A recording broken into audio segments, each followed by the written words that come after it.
మీరు గుడికి రావడం ఏంటి గురూజీ? అంత ఆశ్చర్యపోక నాయనా. గుడికి వచ్చేవాళ్ళు అయితే భక్తితో వస్తారు లేదా భయంతో వస్తారు. ఈ సెకండ్ కేటగిరీ ఎగ్జాక్ట్ గా ప్రాణభయంతో వస్తారు.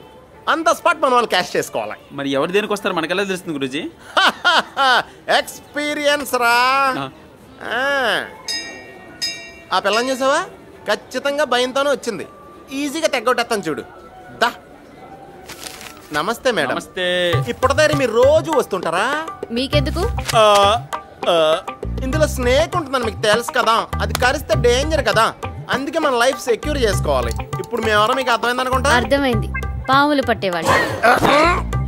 We are intelligent agents. No, insurance agents. Please take my card. మీకు పాలసీ ఉందా? ఉంది. ఉందా? ఏం పాలసీ? అడ్డమైన వాళ్ళతో మాట్లాడు. అదే నా పాలసీ. మేడం, అసలు ఇన్సూరెన్స్ అంటే ఏంటి? పోయాక కూడా వచ్చే ఇన్కమ్ అండి. ఉండగా రానిది దండగా. మీ నామినీకి ఇస్తాం కదండి. నా డబ్బు మీరు తీసుకుని దాంతో వ్యాపారం చేసుకుని ఏదో కొంత నాకు తిరిగిస్తారు, అంతేనా? అంతే కదా. అంతే. అది కదండి. ఇంతకీ మీకు ఇన్సూరెన్స్ ఉందా? అబ్బే లేదండి.